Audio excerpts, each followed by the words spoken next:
ಇದ್ಯಾವ್ದಿದು unknown number? Hello sir, ನೀವು coffee planter association ಎಲೆಕ್ಷನ್ಗೆ ನಿಂತಿದ್ದೀರಲ್ವಾ? All the best. Thank you, but may I know who is this? ನಾನು ಚರಣ್ ಅಂತ, ಒಬ್ಬ journalist. ಹೋ, ನೈಸ್ ಟು ಹಿಯರ್. ಹೇಳಿ, ಏನು ವಿಷಯ? ಸರ್, ನಿಮ್ದೊಂದು ಚಿಕ್ಕ ಇಂಟರ್ವ್ಯೂ ಮಾಡೋಣ ಅಂತ. ಓಕೆ ಅಂದರೆ ಒಂದು 4 ಕ್ವಶನ್ ಕೇಳ್ಬೋದಾ?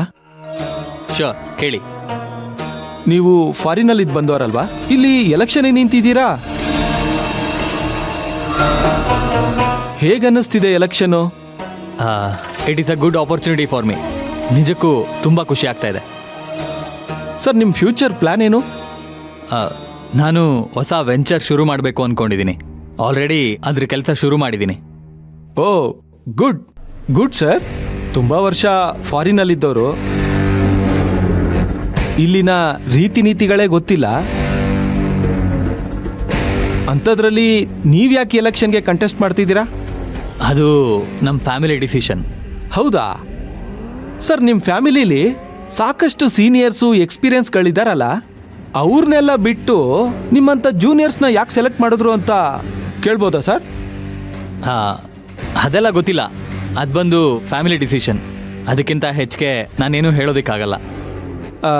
ಆದರೆ ನೀವು ಯಾಕೆ ನಿಲ್ತಿದ್ದೀರಾ ಅನ್ನೋದಕ್ಕೆ ಇದು ಆನ್ಸರ್ ಅಲ್ಲ ಸರ್. ನೀವು ಯಾವ ಥರ ಆನ್ಸರ್ನ ನನ್ನಿಂದ ಎಕ್ಸ್ಪೆಕ್ಟ್ ಮಾಡ್ತಿದ್ದೀರಾ? ಪ್ಲೀಸ್ ಕರೆಕ್ಟಾಗಿ ಕೇಳಿ.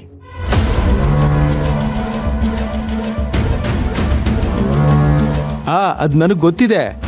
ನಿಮ್ಮ ಫಾದರ್ ಹಾಸ್ಪಿಟ್ಲಲ್ಲಿದ್ದಾರೆ, ಅವ್ರು ತುಂಬ ಸೀರಿಯಸ್ ಆಗಿದ್ದಾರೆ ಅಂತ.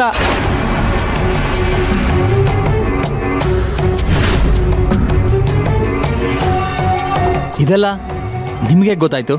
ಅಷ್ಟು ಮಾತ್ರ ಅಲ್ಲ, ನಿಮ್ಮ ಅಪ್ಪನ ರಿಪೇರ್ ಜೊತೆಗೆ ನಿಮ್ಮ ಅಫೇರ್ ಕೂಡ ನಂಗೆ ಗೊತ್ತು.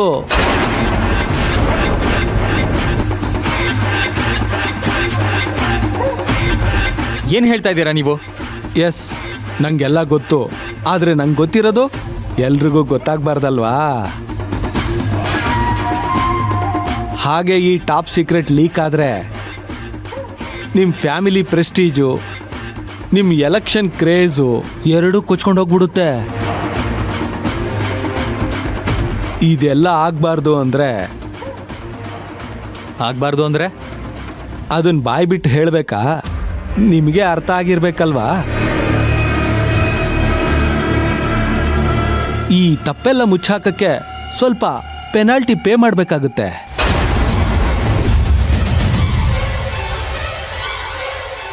ಓ, ಬ್ಲ್ಯಾಕ್ ಮೇಲ್ ಮಾಡ್ತಿದ್ದೀರಾ? ನೀವು ಬ್ಲ್ಯಾಕ್ ಮೇಲಾರ ಅನ್ಕೊಳ್ಳಿ, ವೈಟ್ ಮೇಲಾರ ಅನ್ಕೊಳ್ಳಿ, ನನಗೆ ದುಡ್ಡು ಕೊಟ್ರೆ ಸಾಕು. ಇಲ್ಲ ಅಂದ್ರೆ ಮರಣಶಯ್ಯೆಯಲ್ಲಿ ಅಪ್ಪ, ಪ್ರಣಯಶಯ್ಯೆಯಲ್ಲಿ ಮಗ ಅಂತ ದೊಡ್ಡದಾಗಿ ಪೇಪರಲ್ಲಿ ಹೆಡ್ಲೈನ್ಸ್ ಬರುತ್ತೆ.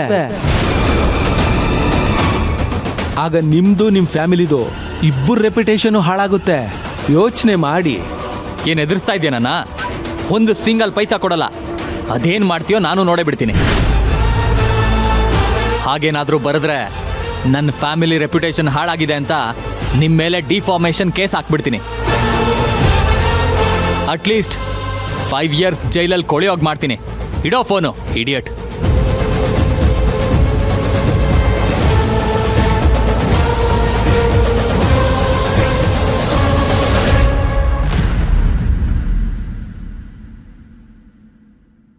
ಸೊ ಪ್ರಭು, ಪ್ರೀತಮ್ನ ಸೋಲ್ಸೋಕ್ಕೆ ಎಲ್ಲ ವ್ಯವಸ್ಥೆ ಆಯ್ತಾ? ಇದೇನು ಸರ್ ಹೀಗೆ ಮಾತಾಡ್ತಾ ಇದ್ದೀರಲ್ಲ? ಅಲ್ಲ, ನಾನು ಯಾಕೆ ಅವನನ್ನು ಸೋಲಿಸ್ಲಿ? ಅವನೇ ಸೋಲ್ತಾ ಇದ್ದಾನೆ. ಹೌದಾ? ಅದೇಗಷ್ಟು ಖಚಿತವಾಗಿ ಹೇಳ್ತಾ ಇದ್ದೀರಿ? ಅವನ ವಿರುದ್ಧ ಇಷ್ಟೆಲ್ಲ ನಡೀತಾ ಇದೆ. ಅವನ ಯೋಗ್ಯತೆ ಏನು ಅಂತ ಪ್ರೂವ್ ಮಾಡೋದಕ್ಕೆ ವಿಡಿಯೋ ಬೇರೆ ಲೀಕ್ ಆಗಿದೆ. ಇಷ್ಟೆಲ್ಲ ನೋಡಿದ್ಮೇಲೆ ಜನ ಅವನಿಗೆ ವೋಟ್ ಮಾಡ್ತಾರ ಸರ್, ಹೇಳಿ? ಅಲ್ಲ ಪ್ರಭು, ಒಂದು ಪ್ರಶ್ನೆ ಕೇಳ್ತೀನಿ, ತಪ್ಪು ತಿಳಿಬೇಡಿ. ಕೇಳಿ. ನೀವು ಆ ಫ್ಯಾಮಿಲಿಯಲ್ಲಿ ಒಬ್ಬರಾಗಿ ನಿಮ್ಮ ಸ್ವಂತ ಬ್ರದರ್ ಇನ್ ಲಾಗೆ ಸಪೋರ್ಟ್ ಮಾಡಬೇಕಿತ್ತು. ಅದ್ರ ಬದಲು ಅವ್ನು ಸೋಲಿ ಅಂತಾನೆ ನೀವು ನಿರೀಕ್ಷೆ ಮಾಡ್ತಾ ಇದ್ದೀರಲ್ಲ, ನಿಮ್ಮ ಮನಸ್ಸಲ್ಲಿ ಅದೇನ್ ತಾನೇ ಇರೋದು? ಸತ್ಯ ಹೇಳಿ. ಹೌದು, ಒಪ್ಕೋತೀನಿ. ನನಗೆ ಅದೇ ಉದ್ದೇಶ ಇದೆ. ಇಷ್ಟಕ್ಕೂ ನೀವು ನಂತರನೇ ಅಲ್ವಾ ಸರ್?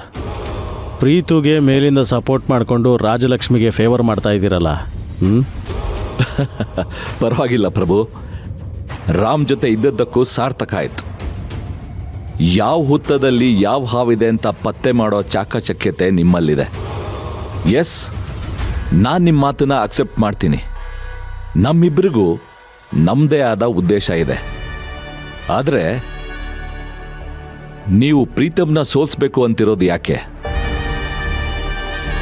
ಪ್ರೀತಮ್ ಗೆದ್ರೆ ನೀವು ಅಸೋಸಿಯೇಷನ್ನಿಂದ ಅಡ್ವಾಂಟೇಜ್ ತಗೋಬೋದಲ್ವಾ? ನೋಡಿ ಸರ್, ಈ ಜುಜುಬಿ ಎಲೆಕ್ಷನ್ ಬಗ್ಗೆ ನಾನು ತಲೆ ಕೆಡಿಸ್ಕೊಂಡಿಲ್ಲ. ನನ್ನ ಗುರಿ ಬೇರೆನೇ ಇದೆ, ತುಂಬ ದೊಡ್ಡದು, as huge as an Everest. ಅದೇನಂತ ದೊಡ್ಡ ಗುರಿ ಅಂತ ಕೇಳ್ಬೋದಾ?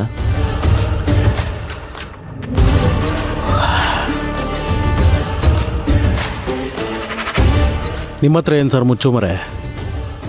ಡೈರೆಕ್ಟಾಗಿ ಹೇಳ್ತೀನಿ ಕೇಳಿ. ನಾನು ನಮ್ಮ ಮಾವನ ಸಾಮ್ರಾಜ್ಯದ ಅನಭಿಷಿಕ್ತ ದೊರೆ ಆಗಬೇಕು ಅಂತ ಕನಸು ಕಾಣ್ತಾ ಇದ್ದೀನಿ.